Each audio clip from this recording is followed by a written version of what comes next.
Hi, I'm Lila Hart, and this is the story of how my parents laughed at my fake fiancé until he showed up and made them choke on their laughter. It didn't start with an insult. Not directly, at least. It started with a chair. A specific one. Metal-framed, flimsy-legged, clearly an afterthought. It sat off to the side of the reception space, wedged between the kids' table and the hallway to the restrooms. That was my assigned seat. It had my name on it. Handwritten, slanted, wrong spelling, Lila, with a Y. Like I was someone they'd heard about but never really met. The venue was everything my family loved. Expensive, excessive, and desperately curated to look effortless. The floral arrangements were towering, hydrangeas and lilies and eucalyptus that screamed, "Budget who?" The lighting was warm and filtered, like every guest was supposed to look airbrushed in real life. A string quartet played a slowed-down version of Levitating near the entrance. No one noticed. It was my sister's engagement party, technically. But in our family, any occasion was just an excuse to stage a performance. And this one? This one had an audience. The walls were covered with projected photos of my sister and her fiancé. Kissing at the beach, toasting champagne, faux candid shots of her laughing in sunlight that had obviously been edited for saturation. A full slideshow played on loop while guests walked in. I stood at the entry for a moment too long, just watching it. No one had made a slideshow for me when I got my master's degree, or when I launched my first app, or when I moved across the country by myself at 23 with 2 bags and an offer letter. But no one throws parties for quiet resilience. My mom greeted me like she was checking me off a list. Her hug was tight and quick, like I was a security risk she didn't want to offend. "You made it," she said, "and only 20 minutes late. That's almost record time for you." "I took an earlier flight," I replied. "Oh, you didn't say that. We would have—" Well, never mind. We both knew she wouldn't have done anything different. I followed her through the reception area. Everyone was already seated, clusters of gold-dressed women and navy-blazered men laughing politely into their flutes of Prosecco. Names on napkins, personalized menus. My sister's initials on the macarons. My dad waved from the head table like someone half remembering a distant coworker. Then came the moment, my mom pointing toward the small table in the back, where a single seat was waiting.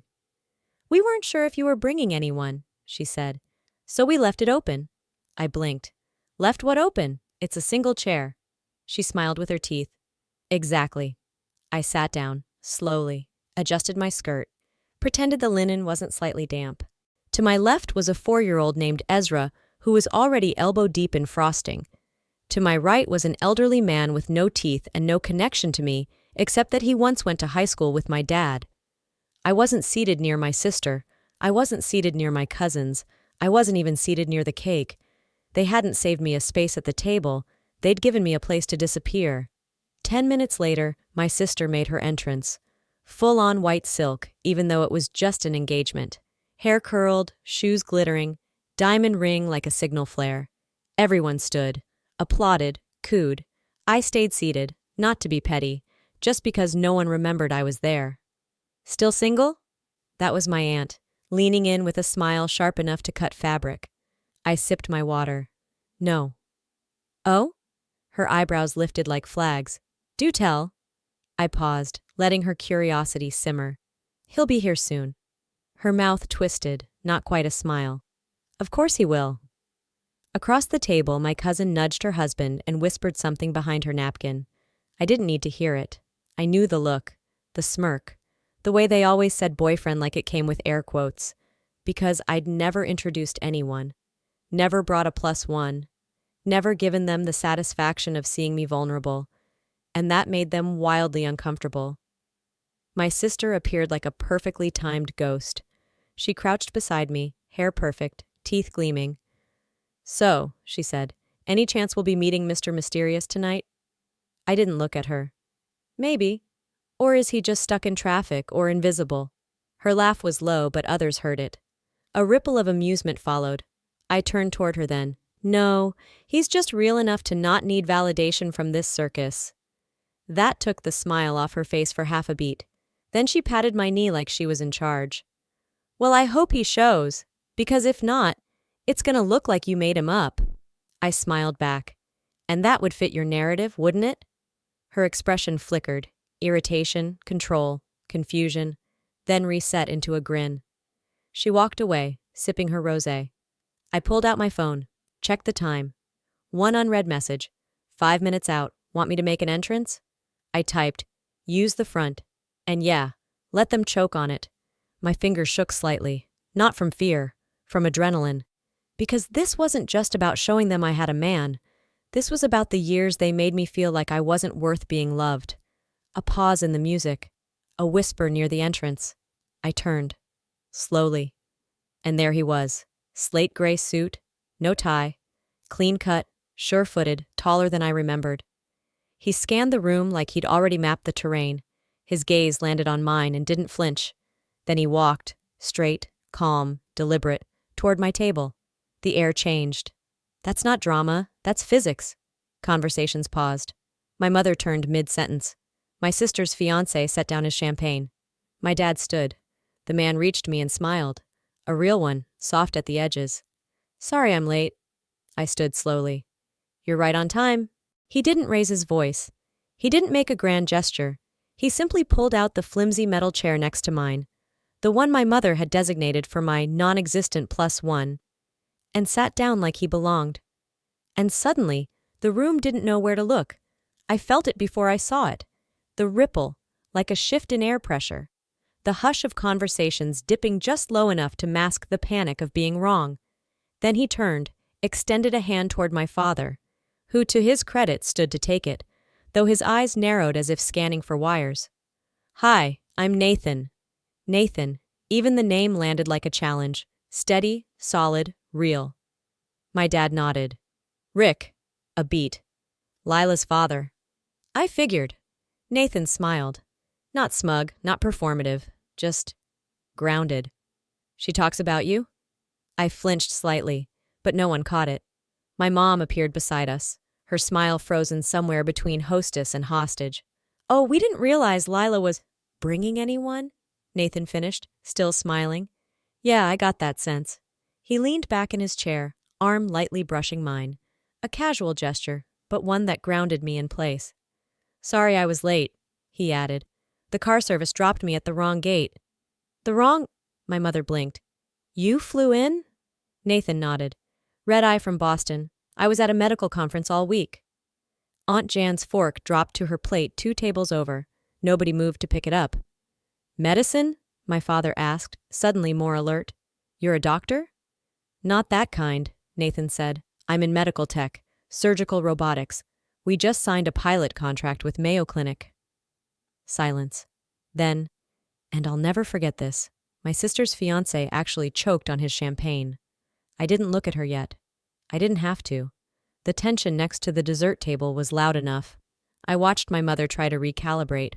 She was good at this, a pro at pivoting, adjusting, rewriting the script mid-sentence. But Nathan wasn't reading from her script. She smiled again, this time tighter. Well, that's impressive. And how long have you two... 2 years, I said quietly. That got her. Not the number, but the fact that I'd answered before she could frame the question. She recovered quickly. 2 years? And we're just now meeting you? We didn't feel the need to present a resume to earn your approval, I replied, smiling. Nathan looked over, surprised but amused. I felt the corner of his hand graze mine under the table, just once. Across the room, my sister stood frozen in a half pose, caught mid-conversation with a family friend who was now more interested in us.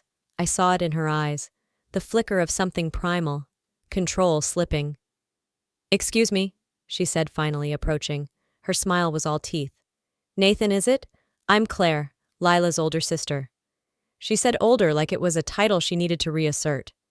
Nathan stood again, polite but not deferential. Nice to meet you. So, she said, tilting her head. Boston, robotics? That's a pretty demanding job. You must be, well, busy. I am, he agreed. But Lila makes time feel different. Claire didn't blink. Funny, she's never brought anyone to a single-family event. Nathan shrugged. Maybe she didn't feel safe doing so. The silence that followed felt alive, not because it was dramatic, because it was true. We didn't stay long, not because we weren't welcome, Oh no. Suddenly, everyone wanted us to stay longer, to eat, to sit closer, to catch up. But the shift had already happened. The moment Nathan's chair scraped back from the table and his hand found mine as we stood, the dynamic tilted. Not in a grand way, but in that quiet, irreversible sort of way that no one wants to acknowledge. The moment we left the venue, my mother followed us out. Her heels clacked hard against the pavement. "Lila," she said, voice sharp. "Wait." I turned. She wasn't angry. She was off balance. "We didn't know," she said, "about any of this. You never told us anything." I met her gaze. "I learned not to." "You think we wouldn't have accepted him?" I smiled. "No, I knew you wouldn't have. That's why it matters more that he accepted me first." Her mouth opened, then closed. I stepped into the car. Nathan followed. The door shut like punctuation. The next morning, the knock on the door wasn't loud. It was careful. 3 polite taps, almost hesitant, like someone unsure if they were welcome but too proud to wait outside.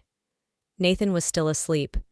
The light in our hotel suite cut through the blinds in narrow stripes, landing on the floor like spilled gold. I slipped on a sweatshirt, padded quietly to the door and opened it. My father stood there, alone. No jacket, just a gray button-up he hadn't ironed. He looked like he'd slept in it. Or maybe not at all. "Can we talk?" he asked. I didn't answer. I stepped aside. He didn't come in right away, just hovered at the threshold, like he was waiting for permission I wasn't offering. Finally, he crossed the line. We sat on opposite sides of the small coffee table. I didn't offer him coffee. He didn't ask. The silence settled around us like steam, not hostile but charged.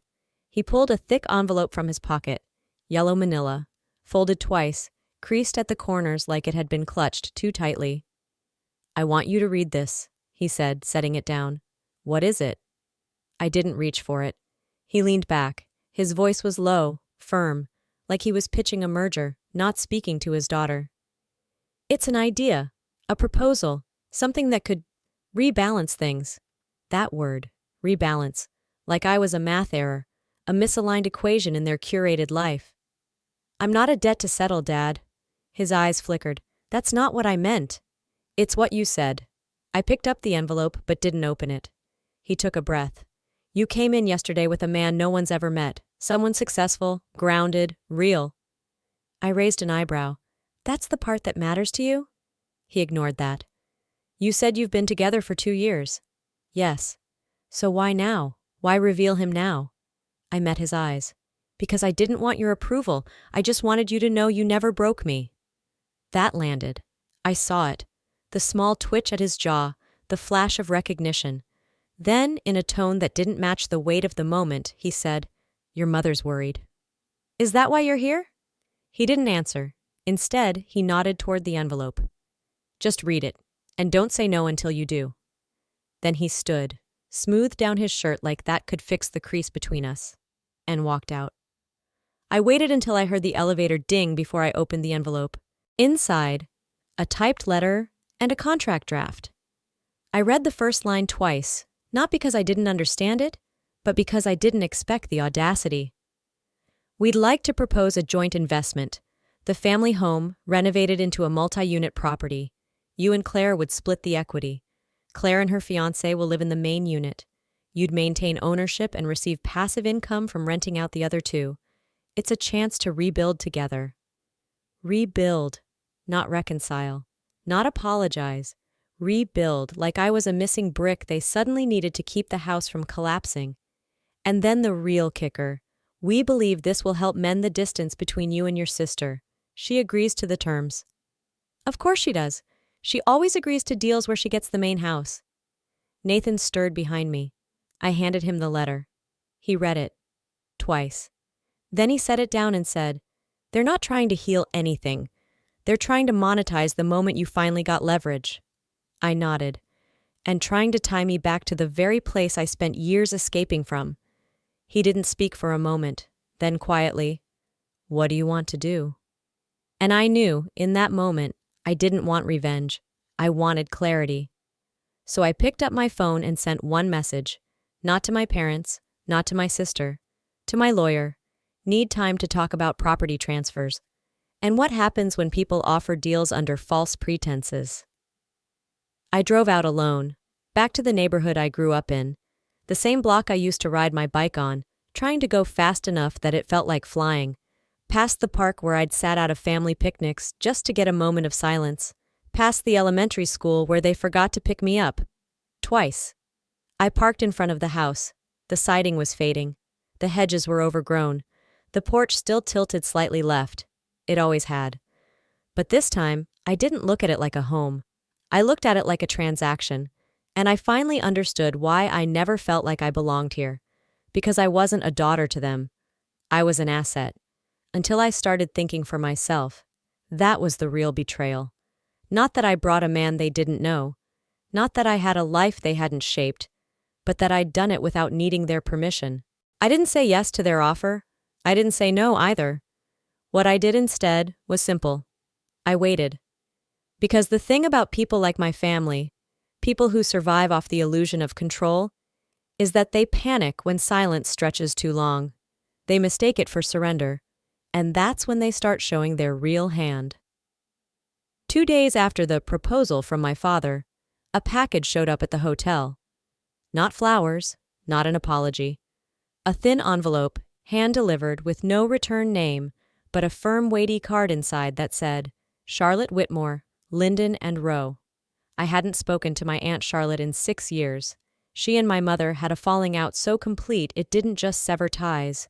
It burned the bridge and salted the ashes. Still, there she was. Reappearing in my life with the kind of timing that felt too exact to be coincidence. There was a handwritten note clipped to the card. Read their offer. Didn't sign. Call me if you'd like to be the one holding the pen this time. I did. Charlotte met me at a quiet cafe on the north end of town. No posing, no hugs. Just direct eye contact and espresso. Her hair had gone silver and sharp, cropped like she'd cut off anything that ever weighed her down. She didn't ask how I'd been. She already knew. I saw the documents, she said, cutting right in. They approached me last week. Claire wanted a silent partner.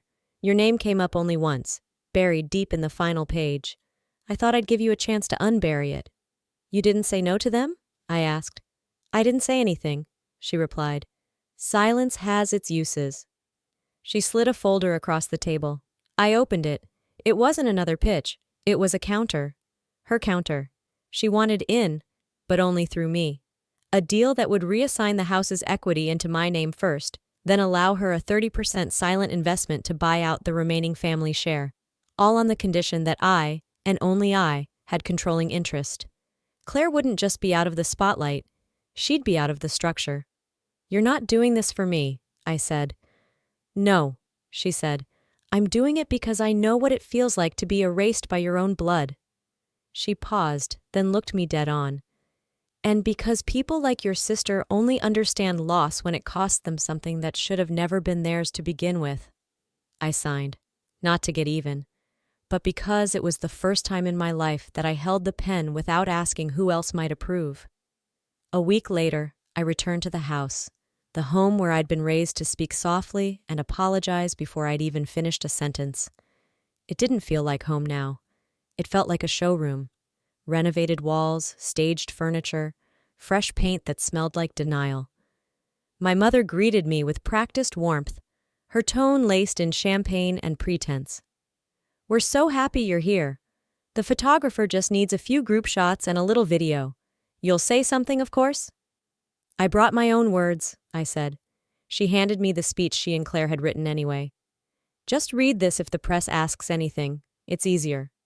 I took it, folded it in half, then half again. I never opened it. Claire stood in the living room, picture perfect in yet another white dress.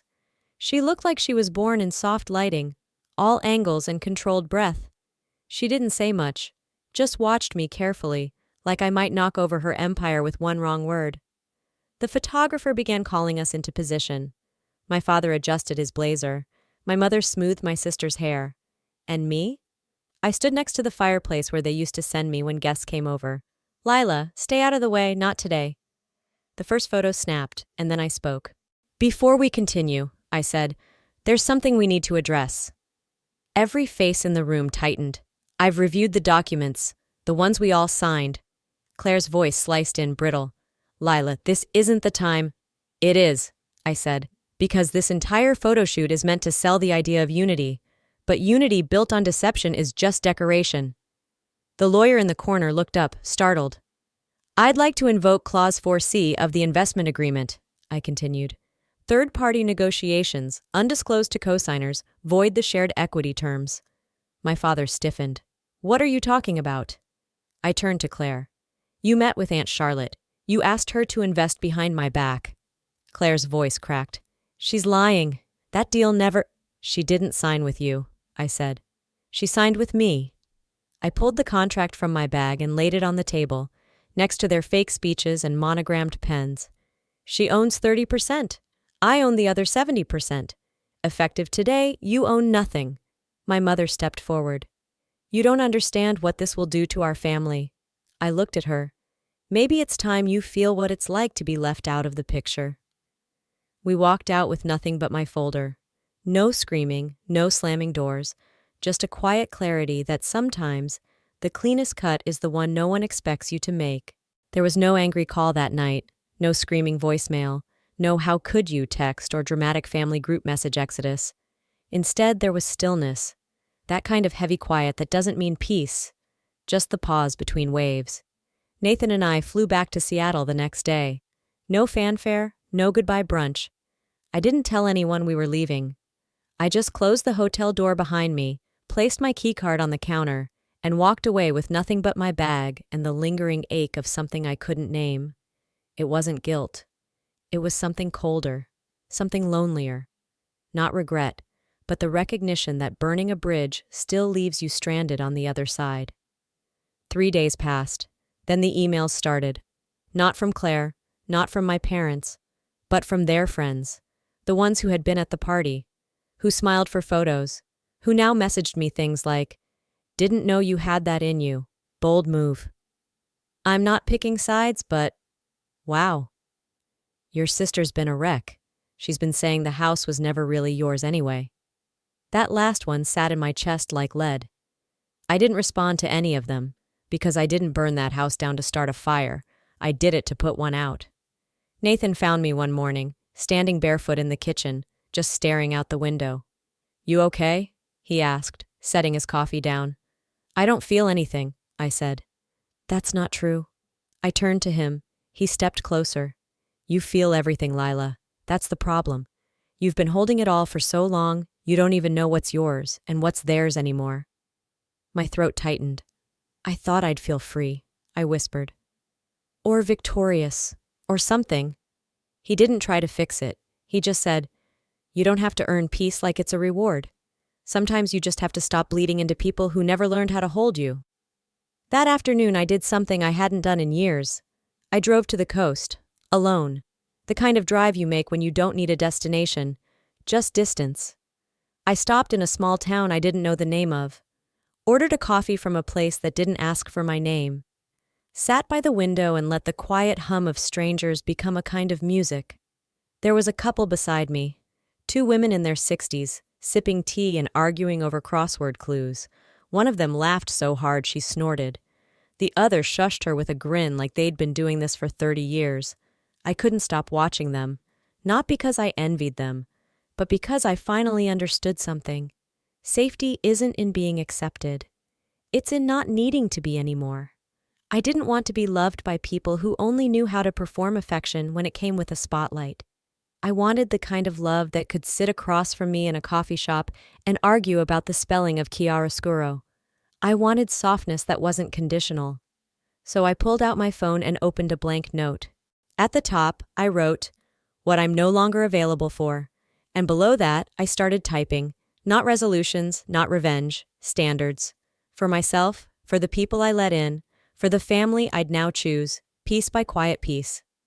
That night, Nathan made dinner. Nothing fancy, just pasta and garlic bread and a bottle of wine we'd been saving for a someday that hadn't arrived yet. But we opened it anyway.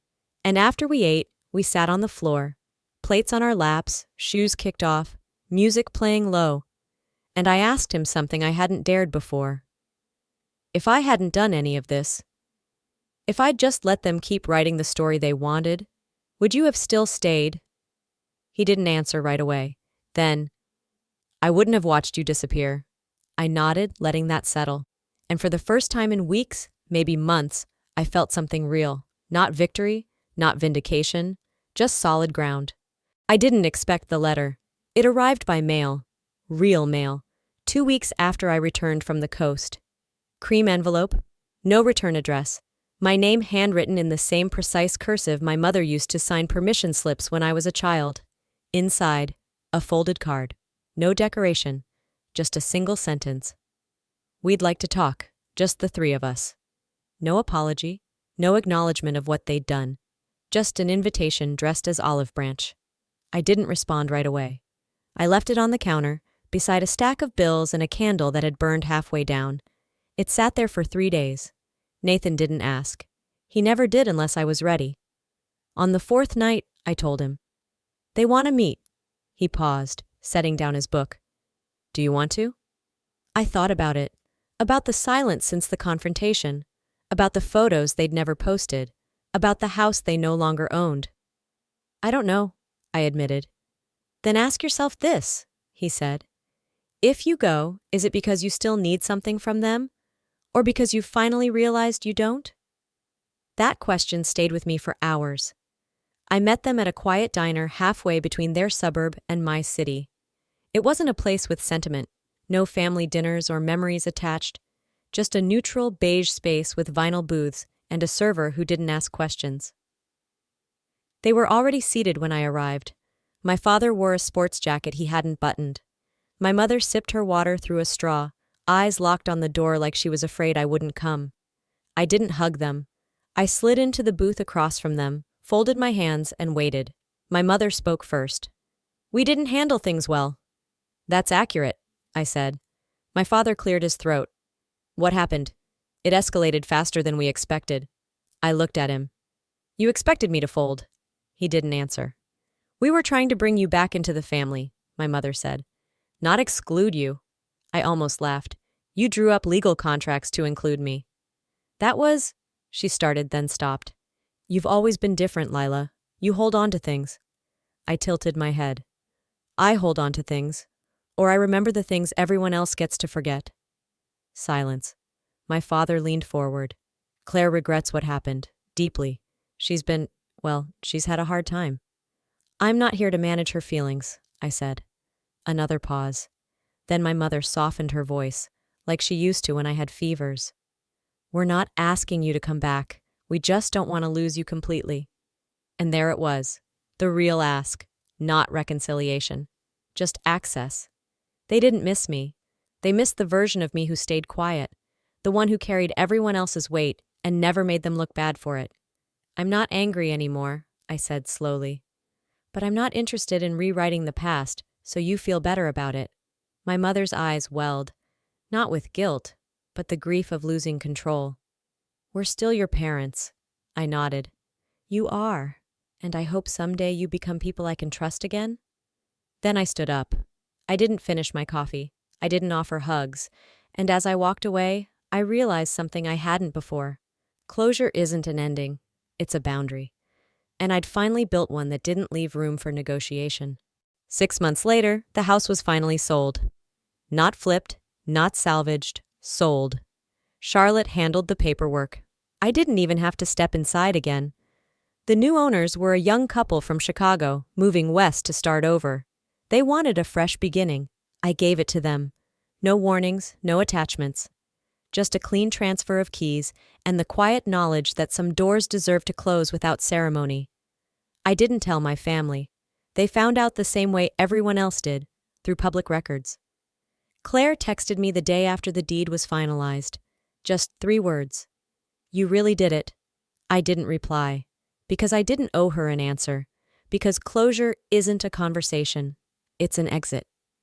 Nathan and I moved into a new place. It wasn't big, but it was ours. Hardwood floors, low ceilings, warm light in the kitchen that made mornings feel like something soft. We didn't hang portraits, just a few small frames with places we'd been, things we'd built, words we didn't want to forget. On the hallway wall, there was one piece I'd had custom made, A single line, hand-lettered in muted ink. I am no longer available to what broke me. Not angry, not bitter, just true. I started writing again. Not code, not pitches. Stories. Small ones, personal ones.